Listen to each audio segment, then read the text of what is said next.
Story 1 of 8. Royal Commission Interim Report on Bondi Terror Attack and Antisemitism in Australia. Royal Commission Interim Report on Bondi Terror Attack and Antisemitism in Australia. Here's what every outlet agrees on.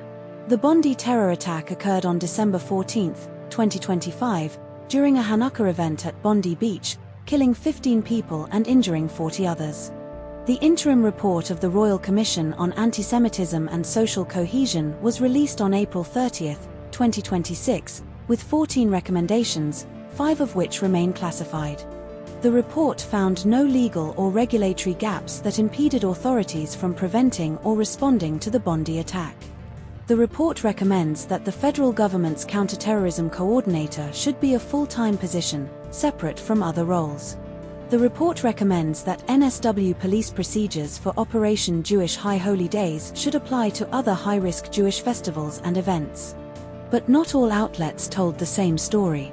The Guardian and ABC state that the report found no legal or regulatory gaps that impeded authorities from preventing or responding to the Bondi attack, while SMH and Newscomau emphasize that the report highlights systemic failures in responding to warnings and resource allocation. NSW Police Commissioner Mal Lanyon insists a written risk assessment was undertaken for the Chinooka by the Sea event, but the ABC and SMH report that NSW Police did not produce a written risk assessment for the Commission. The Guardian states that the report found no urgent or immediate action is required regarding intelligence or law enforcement failures, while SMH and ABC suggest that the report indicates systemic failures in intelligence and coordination that need addressing. This story was covered by ABC News, The Guardian, news.com.au, and Sydney Morning Herald. Story 2 of 8. Myanmar's Aung San Suu Kyi moved to house arrest after prison sentence reduction. Myanmar's Aung San Suu Kyi moved to house arrest after prison sentence reduction. Here's what every outlet agrees on. Aung San Suu Kyi was moved from prison to house arrest as of April 30, 2026, according to Myanmar state media. The first public photo of Suu Kyi in years was released showing her seated on a wooden bench in a skirt and traditional white blouse. Suu Kyi's sentence was reduced to 18 years after a recent amnesty, previously 27 years. Suu Kyi has been detained since the 2021 military coup that ousted her civilian government. Her son Kim Aries, based in London, expressed deep concern about her condition and demanded proof of life after the announcement. But not all outlets told the same story.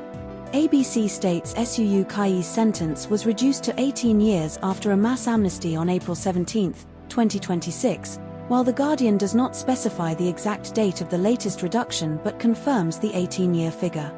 This story was covered by ABC News and The Guardian. Story 3 of 8. Britney Spears charged with DUI in California, enters treatment, faces court. Britney Spears charged with DUI in California, enters treatment, faces court. Here's what every outlet agrees on. Britney Spears was charged with one misdemeanor count of driving under the combined influence of alcohol and at least one drug in Ventura County, California.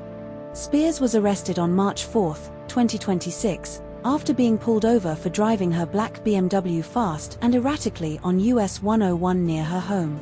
She appeared impaired and took a series of field sobriety tests before being arrested and taken to Ventura County Jail. Spears was released on bail the following day, March 5, 2026. Police completed their investigation and presented it to prosecutors on March 23, 2026. But not all outlets told the same story. The Guardian does not mention a wet reckless plea deal offer, while ABC explicitly states prosecutors will offer it to Spears. ABC specifies the case will be handled according to standard protocol for defendants with no DUI history, no crash or injury, and a low blood alcohol level, but The Guardian does not mention these specifics. This story was covered by ABC News and The Guardian. Story 4 of 8. U.S. government shutdown ends after DHS funding vote, immigration enforcement funding dispute continues. U.S. government shutdown ends after DHS funding vote, Immigration enforcement funding dispute continues. Here's what every outlet agrees on. A 75 to 76-day partial government shutdown ended on April 30th to May 1st, 2026, after the House passed funding for the Department of Homeland Security, DHS, via a voice vote. The shutdown began on February 14, 2026, after a dispute over funding for Immigration and Customs Enforcement, ICE, and Border Patrol. Donald Trump set a June 1, 2026, deadline for Congress to pass a final funding package for ICE and Border Patrol. The White House warned Congress that without action, it would be unable to pay most DHS employees from May 2026. More than 1,100 Transportation Safety Administration (TSA) agents have quit since February 2026. But not all outlets told the same story. The Guardian states the shutdown lasted 75 days, while ABC states it lasted 76 days. The Guardian mentions a $75 billion funding cap for ICE and Border Patrol, while ABC specifies $70 billion for the same purpose. The Guardian does not mention the Minneapolis immigration crackdown as a direct trigger, while ABC explicitly links it to the shutdown. This story was covered by ABC News and The Guardian. Story 5 of 8. Police raid apartment of ex-Queensland Premier's partner, no charges laid. Police raid apartment of ex-Queensland Premier's partner, no charges laid. Here's what every outlet agrees on. Police searched a Gold Coast property at 11 a.m. on the 30th of April, 2026, Thursday, on Goodwin Terrace, Burleigh Heads, establishing a crime scene and removing items. The property belongs to Dr. Vahid Reza Adib, partner of former Queensland Premier Anastasia Palaszczuk. No charges have been laid as of the 1st of May, 2026, and investigations remain ongoing. Anastasia Palaszczuk was promoting her memoir *The Politics of Being Me* at a Robina Library event on the 30th of April, 2026, Thursday, evening. Ms. Palaszczuk stated she was not aware of any police investigation. But not all outlets told the same story. News Kamau states police confirmed a crime scene was established, while ABC uses the term police raided, no direct contradiction but framing differs. News Kamau does not mention the property being luxury, while ABC explicitly describes it as such.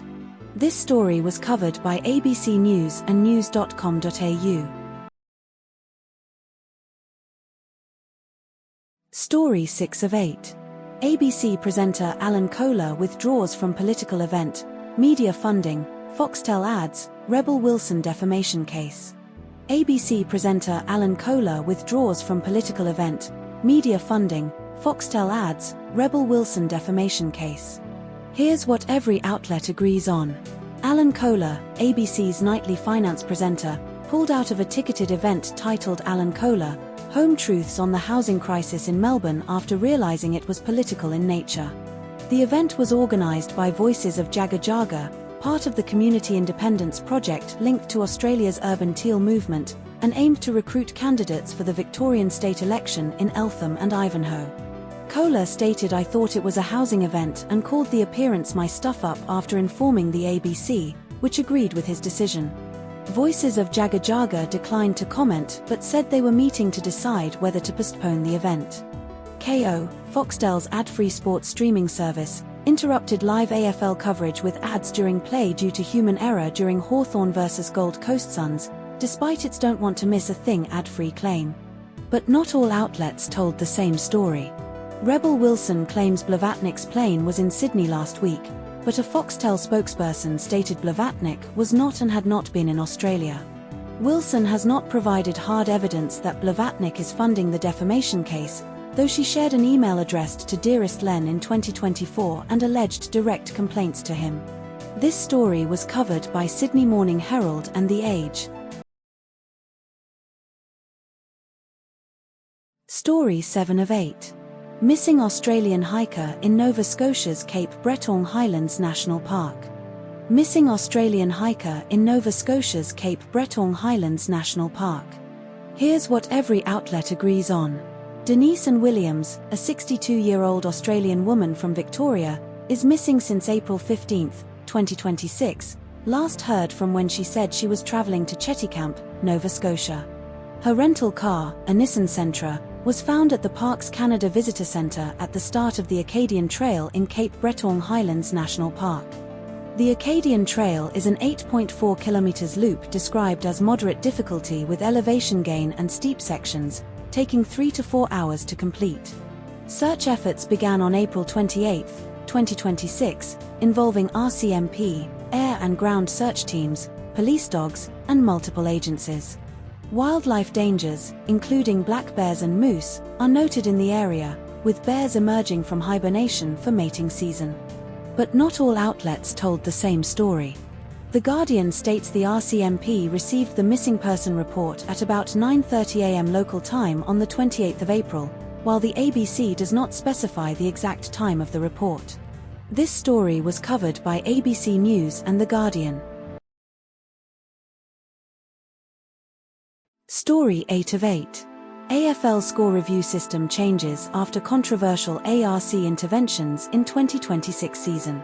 AFL score review system changes after controversial ARC interventions in 2026 season. Here's what every outlet agrees on. The AFL changed its score review policy after St Kilda's match at Docklands on the 27th of April, 2026, where Rowan Marshall's mark was reviewed 60 seconds after play continued, leading to a goal being awarded. AFL Executive General Manager of Football Operations Greg Swan stated the ARC review process took way too long, 55 seconds, and that the ARC will no longer intervene in score reviews unless the goal umpire requests it.